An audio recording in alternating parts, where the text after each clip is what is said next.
Good morning my dear students. आज हम लोग एक बार पुनः पढ़ेंगे महादेवी वर्मा जी द्वारा रचित संस्मरणात्मक रेखा चित्र भक्ति। इससे पहले हम लोगों ने पाठ का स्पष्टीकरण में हम लोगों ने पढ़ा कि किस प्रकार जो है सभी नौकर चाकर जो महादेवी वर्मा के वहाँ कार्यरत थे, सभी नौकर चाकर सो जाते थे, अपने काम में व्यस्त हो जाते थे। यहाँ तक कि जो उनके पाले हुए जानवर थे, पशु पक्षी थे, वह भी सो जाते थे। परंतु महादेव वर्मा की जो प्रिय अत्यधिक अनन्य घनिष्ठ जो सेविका थी यानी भक्ति, वह अनवरत जो है वो महादेवी वर्मा का अनुसरण करती रहती थी। रात हो चाहे दिन हो, उनसे देर रात तक सोती थी और उनसे पहले उनका जागरण हो जाता था।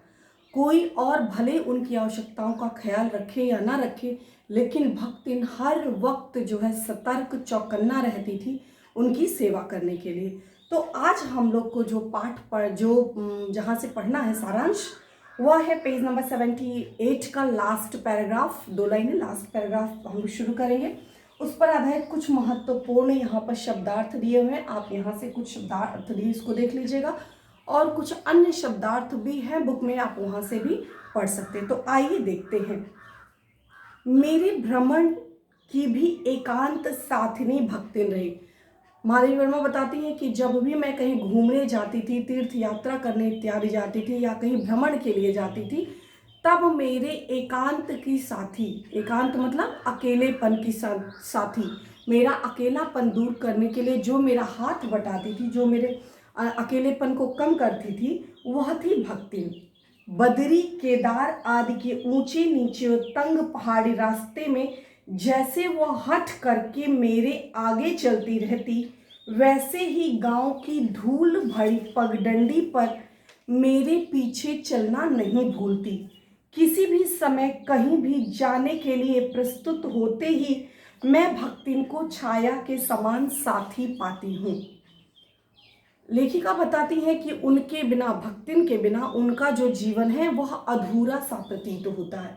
जब भी वह कहीं भ्रमण करने गई, तो जब भी बद्रीनाथ केदारनाथ की जब भी तंग पहाड़ियों पर चढ़ना होता, तो जो भक्ति थी वह उनके लिए अडिग बनकर, साहस बन करके उनके सामने, उनके आगे आगे चलती, उनको रास्ता दिखाती कि मेरी मालकिन को कोई समस्या का सामना ना पड़े।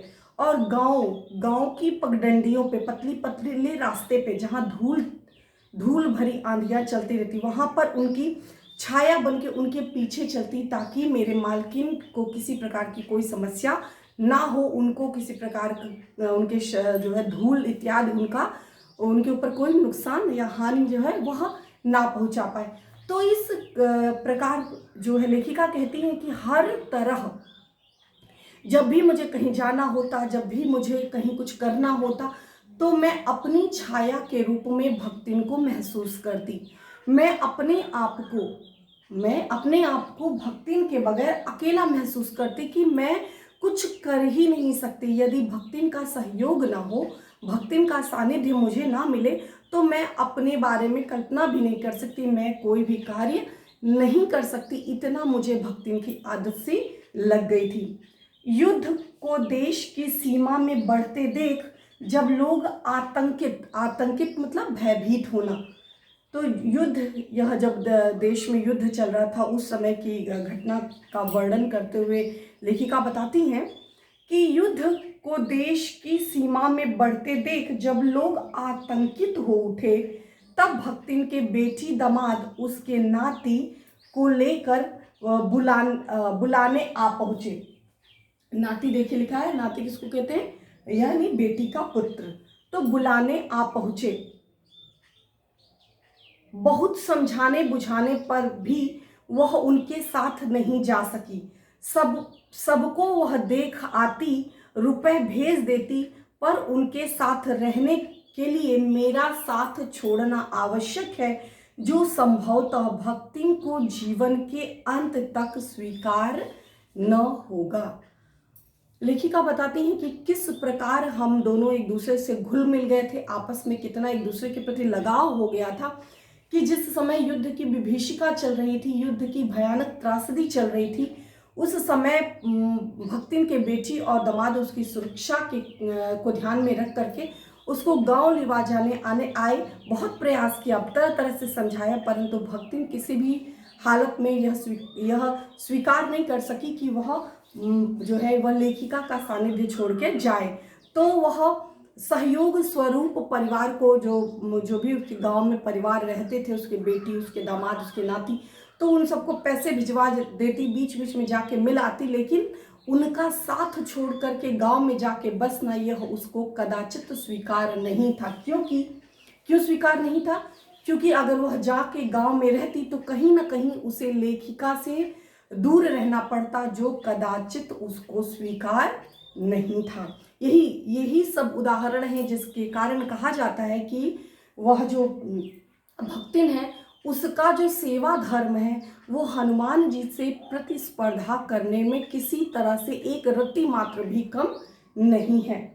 जब गत वर्ष युद्ध की भूत से वीरता के स्थान में पलायन वृत्ति जगा दी, तब भक्तिन पहली बार सेवक की विनीत मुद्रा से मुझसे गांव चलने का अनुरोध करने आए। अनुरोध करना मतलब विनती करना, आग्रह करना, क्योंकि जब युद्ध बहुत बुरी तरह से, बहुत भयानक स्थिति में आ गया, सब लोग छोड़ करके घर पलायन करने लगे, दूसरे स्थान पर रहने जाने लगे, तो उस समय सेविका ने आदेश स्वरूप नहीं, बड़े ही विनम्र भाव से विनती पूर्वक आग्रह करते हुए, अनुरोध करते हुए कहा, वह लकड़ी रखने के मचान पर अपनी नई धोती बिछाकर मेरे कपड़े रख देगी। मचान मतलब टांड़, मतलब जो ऊंचा स्थान होता है, ऊंचे स्थान पर रखने की बात कहती हैं कि वह लकड़ी रखने के मचान पर अपनी धोती बिछाकर मेरे यानी लेखिका के कपड़े रख देंगी। दीवार में कीले गाड़ कर उन पर तख्ते रख कर मेरी किताबें सजा देंगी। धान के पुआल का गोदरा यानी बिस्तर, गोदरा बनवाकर उस पर अपना कंबल बिछाकर वह मेरे सोने का प्रबंध करेगी। मेरे रंग शाही आदि को अपनी हांडियों में, जो इसमें बर्तन हो, जो इसमें मिट्टी का पात्र होता है, हांडियों में सजो कर रख देगी। कागज पत्रों को छीका, जैसे गांव में जो खपरेल का मकान होता है तो वहाँ पर लंबे लंबे बांस मतलब मोटे मोटे लकड़ियाँ होती हैं, तो उस पर लटका के सामान सुरक्षा के दृष्टिकोण से रखे जाते हैं। कागज पत्र को छीके में यथाविधि एकत्र कर देगी।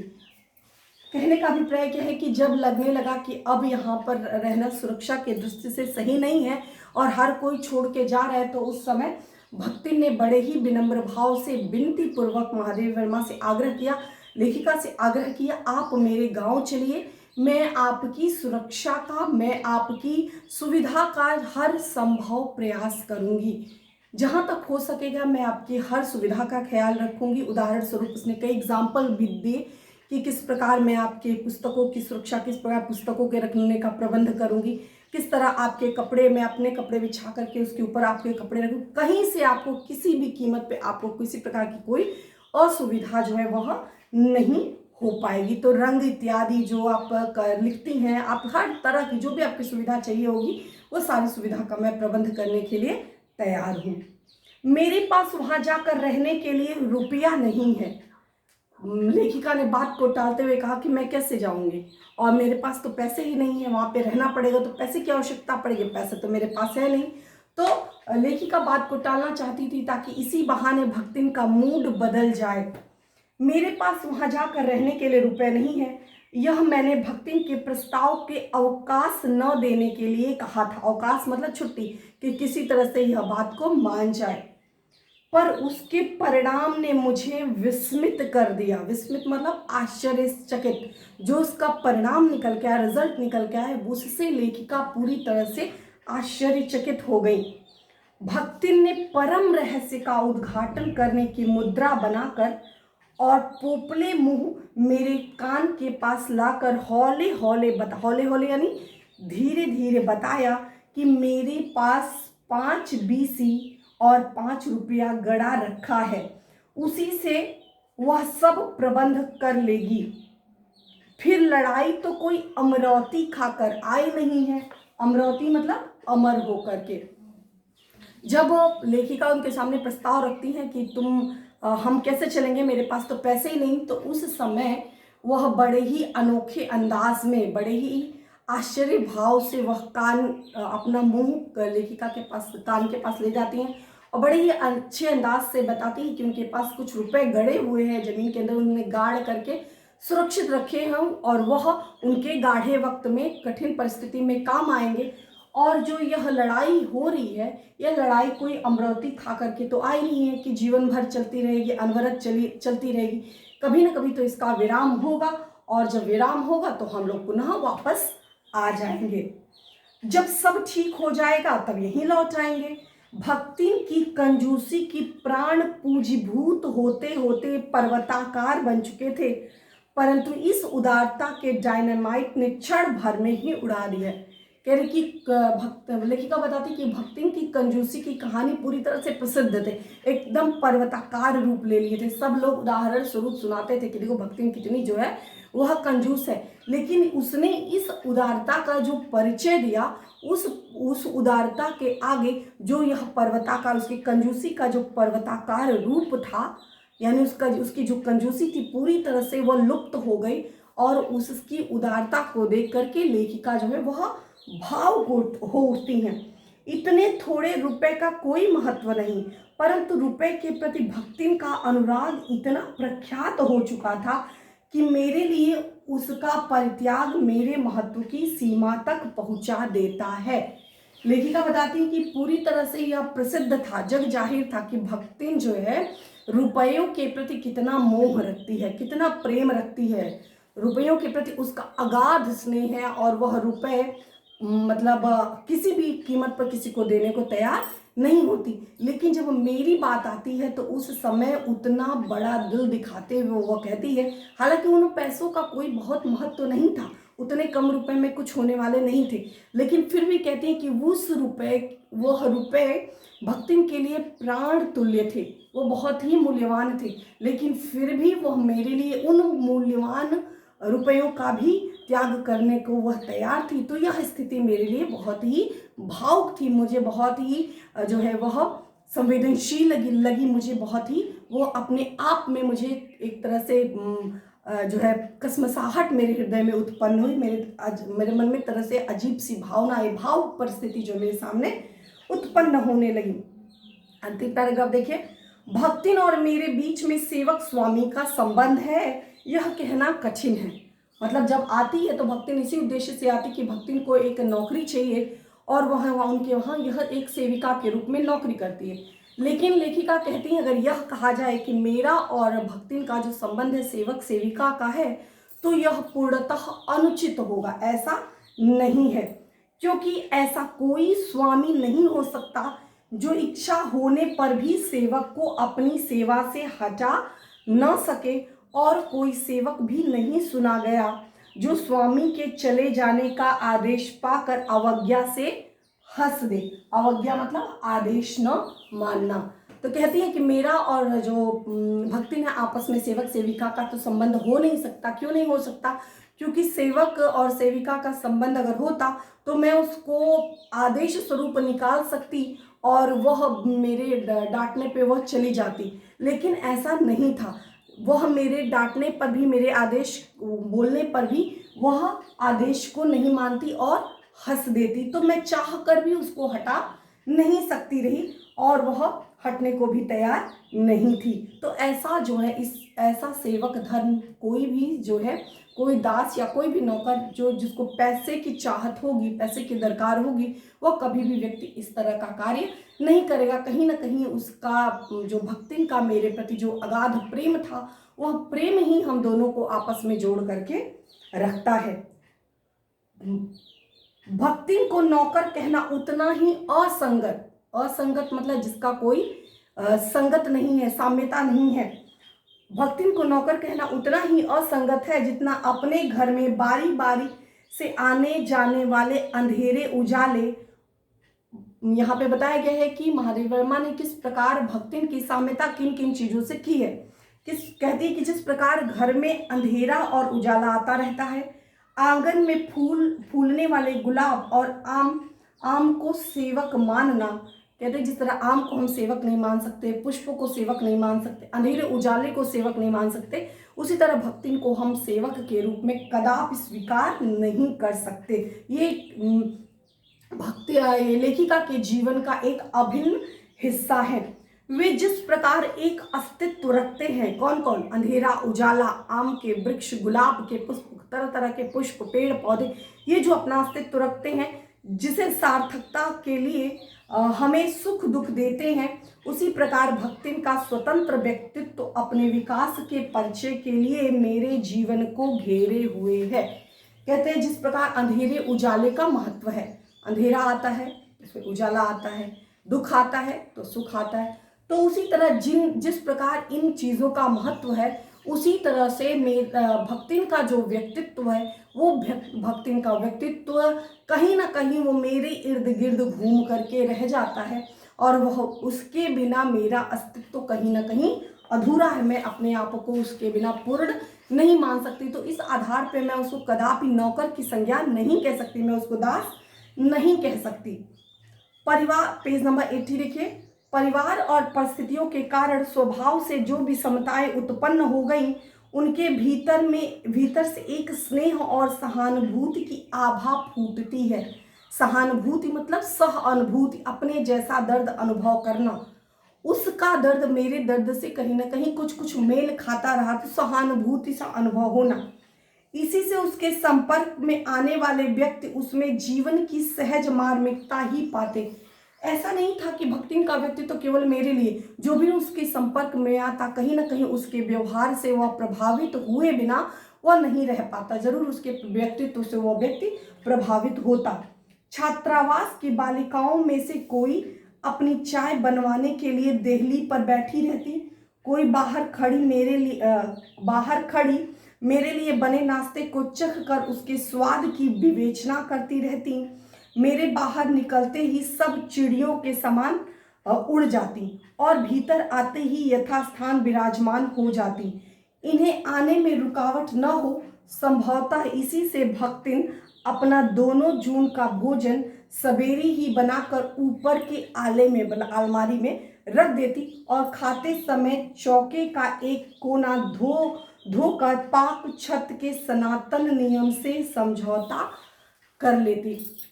कहती है कि मेरे आने जाने में किसी प्रकार की कोई असुविधा ना हो, कहीं ऐसा ना हो कि वह मेरे सुविधा का ख्याल न रख पाए।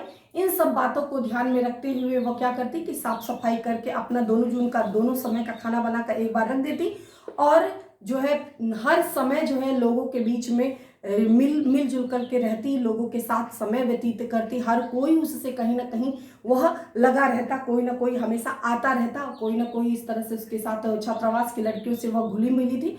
और बताती है कि किस प्रकार सनातन धर्म में, जो हिंदू धर्म की परंपरा, जो किस प्रकार साफ सफाई, चौका, रसोई घर पवित्र मंदिर जैसा होता है, वहाँ पर चप्पल पहन के प्रवेश नहीं करना है और उसको गंदे कपड़े पहन के प्रवेश नहीं करना है। अगर आप साफ नहीं नहाए धोए नहीं तो आपको प्रवेश नहीं करना है। तो यह सब जो सनातन धर्म की परंपरा थी, उन सनातन धर्म की परंपरा को वो कैसे थोड़ा बहुत एडजस्ट करके, समझौता करके, वो साफ सफाई करके, लीप उप करके, पोछा लगा करके वहाँ खाने के लिए अपनी व्यवस्था कर लेती थी।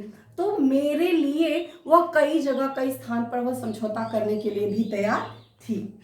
मेरे परिचितों और साहित्यिक बंधुओं से भी भक्ति विशेष परिचित है, मतलब आने रेगुलर रहने के कारण वह मेरे जो भी आगंतुक मेरे वहाँ आते, चाहे वो साहित्यिक मित्र होते, चाहे वो मेरे रिश्तेदार होते, जो भी आते उससे उनका घनिष्ठ जो है लगाव हो चुका था। पर उनके प्रति भक्ति के सम्मान की मात्रा मेरे प्रति उनके सम्मान की मात्रा पर निर्भर है, और सद्भाव उनके प्रति मेरे सद्भाव से निश्चित होती। इस संदर्भ में भक्तिन की सहज बुद्धि विस्मित कर देने वाली है। लेखिका बताती है कि ये जो कहे कि भक्तिन बेवकूफ़ है या अज्ञान है, तो यह व्यक्ति की मूर्खता होगी। भक्तिन को जो भी मुझसे मिलने आता, जो भी मेरा फ्रेंड जिसको जिस रूप में मैं सम्मान देती, या अगला व्यक्ति मुझे जितना सम्मान देता, उसी आधार पर अगला भी भक्ति भी उसको उतना ही सम्मान देती। तो उसको पता है कि मैं किसको कितना तवज्जो दे रही हूँ और अगला मुझको कितना तवज्जो दे रहा है। तो इसके लिए सहज बुद्धि का होना बहुत आवश्यक है, बुद्धिमत्ता का होना आवश्यक है। बहुत से लोग डिग्री धारक होते हैं लेकिन उनको पता नहीं होता कि सहज बुद्धि का प्रयोग, कॉमन सेंस का प्रयोग नहीं पता होता कि कहाँ पे किस स्थान पे किस तरह से व्यवहार किया जाता है। तो भक्ति यद्यपि अज्ञान थी, उसको ज्ञान नहीं था, लेकिन फिर भी उसकी जो बुद्धिमत्ता है वह सबको विस्मित कर देने वाली थी, आश्चर्यचकित कर देने वाली थी। वो किसके साथ कितना सद्भाव, कितना सम्मान देना है वो उसको सहज रूप से प्राप्त था। वो किसी के आकार प्रकार और वेशभूषा से स्मरण करती, मतलब नाम से नहीं, उसको वेशभूषा, पहनावा, उसका गेटअप देख करके उसको आइडेंटिफाई करती।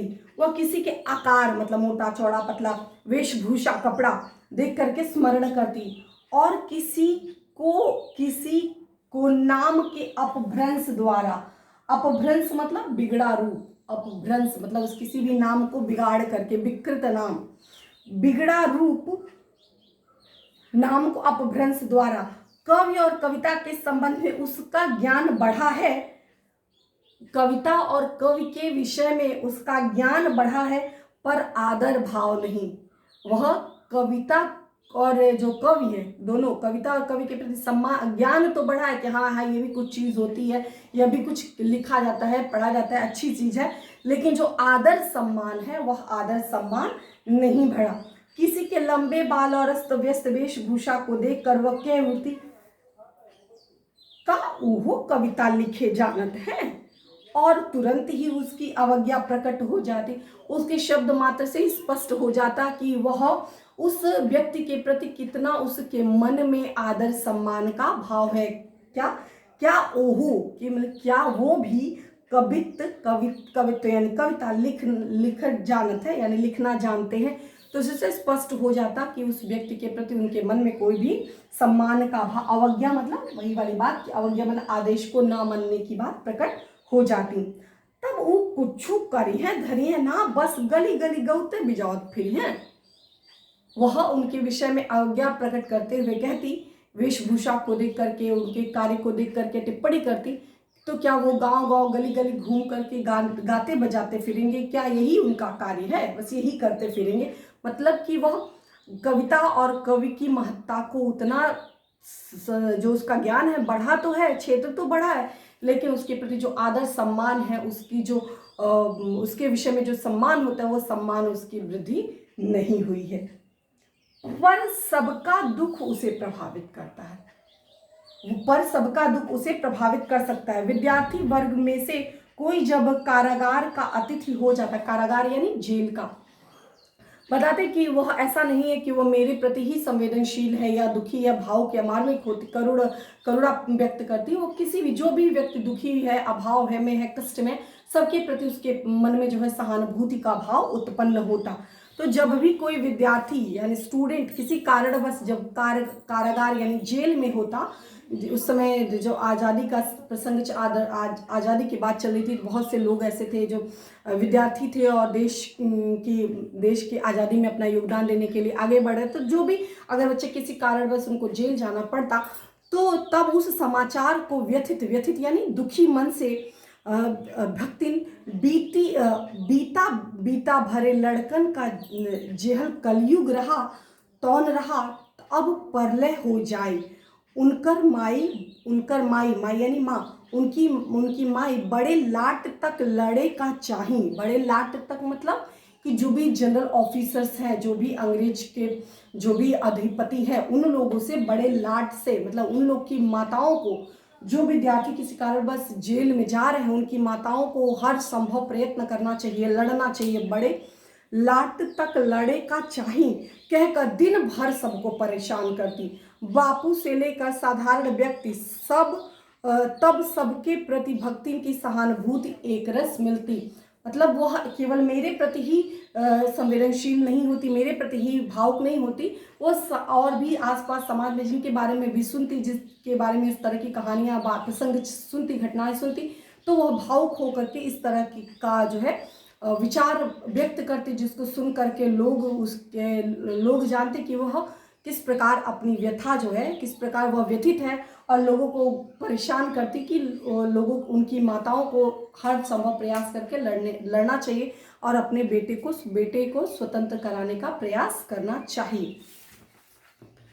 लास्ट पैराग्राफ देखिए पेज नंबर 80 का। भक्तिम के संस्कार ऐसे हैं कि वह कारागार से वैसे ही डरती है जैसे यमलोक से। उसके मन में कारागार के विषय में जो भावनाएं रची बसी हैं वो कहीं ना कहीं उसको भयभीत करती हैं। तो जिस प्रकार उसके मन में जैसे व्यक्ति के मन में यमलोक तक का डर होता है, मृत्यु का डर होता है, उसी तरह से उसको कारागार यानी जेल का भय था। ऊंची दीवारें देखते ही वह आंख मूंद कर बेहोश हो जाना चाहती है। उसकी यह कमजोरी इतनी प्रसिद्धि पा चुकी है कि लोग मेरे जेल जाने की संभावना बता कर उसे चिढ़ाते रहते हैं। वह डरती नहीं है, यह कहना असत्य होगा। ऐसा नहीं कि उसको जेल के प्रति डर नहीं है, जेल से वो बहुत डरती है, लेकिन पर डर से भी अधिक महत्व मेरे साथ ठहरता है। चुपचाप मुझसे पूछने लगती है, वह अपना कैद धोती साबुन से साफ कर ले जिससे मुझे वहां उसके लिए लज्जित न होना पड़े। कि लोग उसको चिढ़ाते हैं कि इनको भी जेल जाने का समय आ गया, अब ये जेल जाएंगी तो तुम कैसे रहोगी। तो उस समय वह मन में अंदर से तो जेल से के नाम से ही उसका रूह कांपता है, लेकिन फिर भी किसी की भी कीमत पे वह उनसे अलग होना नहीं चाहते, बिछो नहीं चाहते। तो इस क्रम में वह कहती है कि मैं अपनी कितनी धोती साफ सुथरी करके रख लूं कि जिसके कारण आपको मेरी वजह से अपमानित नहीं होना पड़े, आपका सम्मान किसी तरह से जो है, आपकी साख किसी तरह से अपमानित ना हो। क्या क्या सामान बांध ले जिससे मुझे वहां किसी प्रकार की असुविधा न हो सके। यात्रा में किसी को किसी के साथ जाने का अधिकार नहीं है। यह आश्वासन भक्तिन के लिए कोई मूल्य नहीं रखता। भले ही कोई कहे कि वहां पे जेल में जिसको जाना होता है वही जाता है, सब कोई साथ में नहीं जा सकता। लोग कितना भी आश्वासन देते थे, भरोसा देते कि तुम चाह कर भी नहीं जा पाओगी। वह मेरे न जाने की कल्पना से इतनी प्रसन्न नहीं होती। लोग कहते कि चलो ठीक है चलो रहने दो, अब मतलब उनको भी नहीं जाना पड़ेगा। तो इस बात से वो इतना प्रसन्न नहीं होती कि लेखिका को जेल नहीं जाना पड़ेगा, जितना अपने साथ न जा सकने की संभावना से अपमानित होती। उसको इससे ज्यादा दुख इस बात का होता कि यदि अगर मेरी स्वामिनी को जाना पड़ेगा तो मैं अगर उनके साथ नहीं जा पाऊंगी तो इस बात से वह अपने आप को अपमानित महसूस करती। यह उसके लिए खुशी की बात होती कि उनकी जो मालकिन है वो जेल ना जाए, लेकिन इससे ज़्यादा वह अपने आप को अपमानित महसूस करती कि वह उनके लिए कुछ नहीं कर पा रही है। भला ऐसा अंधेर हो सकता है जहां मालिक वहां नौकर। अपने विषय में तर्क प्रस्तुत करते हुए कहती है, भला ऐसा अंधेर हो सकता है जहां मालिक वहां नौकर। मालिक को ले जाकर बंद कर देने में इतना अन्याय नहीं है, पर नौकर को अकेला मुक्त छोड़ देने में पहाड़ के बराबर अन्याय है। ऐसा अन्याय होने पर भक्तिन को बड़े लाट तक लड़ना पड़ेगा। मतलब कि वह अंग्रेजों से भी लड़ने को तैयार है कि अगर मेरे मालकिन जेल जाएंगी तो मैं भी उनके साथ जेल जाऊंगी किसी भी हालत में। किसी की माई यदि बड़े लाट तक नहीं लड़ी तो नहीं लड़ी, पर भक्तिन को बिना लड़े काम ही नहीं चल सकता। भक्ति अपने विषय में बताती है कि अगर भले ही किसी की माताओं ने अगर जो संघर्ष ना किया हो अपने बेटों परिवार की सुरक्षा के लिए, लेकिन मैं अपने मालकिन की सुरक्षा हेतु मैं उनके साथ जाने के लिए हर संभव प्रयत्न करूंगी। और कोई लड़ा हो या ना लड़ा हो, मैं अंग्रेज हुकूमत से भी लड़ने को तैयार हूँ। और मेरा आज तक कोई काम बिना लड़े हुआ ही नहीं है, तो मैं लड़के ही अपना काम करूंगी, लेकिन मैं अपने मालकिन का सानिध्य नहीं छोड़ूंगी। ऐसे विषम प्रतिद्वंदी की स्थिति कल्पना में भी दुर्लभ है। ऐसी विषम माने विपरीत परिस्थिति, विषम प्रतिद्वंदियों की स्थिति कल्पना में भी, सोचने में भी दुर्लभ। एक तरफ डरी सहमी और एक तरफ उसका जो संघर्षशील जुझारू व्यक्तित्व, एक तरफ कंजूस और दूसरी तरफ से वह उदारता की प्रतिमूर्ति। एक प्रकार, एक तरफ वो किसी के प्रति उतना जो है कवि और साहित्यकार के प्रति उतना अदब नहीं, लेकिन भक्तिन के प्रति, लेखिका के प्रति उसका जो अदम्य जो स्वाभिमान है, जो सम्मान है, उसमें बहुत सी ऐसी चीज़ें हैं जो दो तरह की विरोधी जो भावना है उसका समावेश उसके व्यक्तित्व को देखने को मिलता है। तो यह कल्पना में भी कठिन है। लास्ट पैराग्राफ देखिए, मैं प्रायः सोचती हूँ कि जब ऐसा बुलावा आ पहुँचेगा, ध्यान दीजिएगा, यह लेखिका का संस्मरण, लेखिका सोचती हैं अंत समय में कि जब ऐसा बुलावा आप पहुँचेगा जब जिसमें न धोती साफ करने का अवकाश रहेगा, न सामान बांधने का, न भक्तिन को रुकने का अधिकार होगा, न मुझे रोकने का, तब चिर विदा की अंतिम क्षणों में यह देहातिन वृद्धा क्या करेगी और मैं क्या करूँगी। भक्तिन की कहानी अधूरी है, पर उसे खोकर मैं इसे पूरा नहीं करना चाहती। बताती है कि जब एक समय, जब अंतिम बुलावा यानी देहावसान का समय आएगा तो उस समय मैं क्या करूँगी। जिस समय इस तरह का अवकाश नहीं मिलेगा तो उस समय मैं किस प्रकार भक्तिन से अलग हो पाऊंगी। तो इस बात को लेकर के कहती कि मैं यह संस्मरण यहीं पे अधूरा छोड़ती हूँ। क्यों? क्योंकि इस संस्मरण को मैं पूरा करके भक्तिन से अपना संबंध मैं तोड़ना नहीं चाहती, मैं उससे अलग नहीं होना चाहती। इसलिए अपना जो संबंध है यहीं तक जो है, ये जो संस्मरण है यहीं तक समाप्त करती हूँ। इस प्रकार यह भक्तिन नामक पाठ का पूरा सारांश था, एक्सप्लेनेशन था। आप लोग पुनः एक बार अच्छे से इसको पढ़ लीजिएगा, रिवाइज कर लीजिएगा। इसका जो भी इस पर आधारित जो भी अर्थ ग्रहण से संबंधित प्रश्नोत्तर को आप तैयार करने का प्रयास करिएगा। धन्यवाद।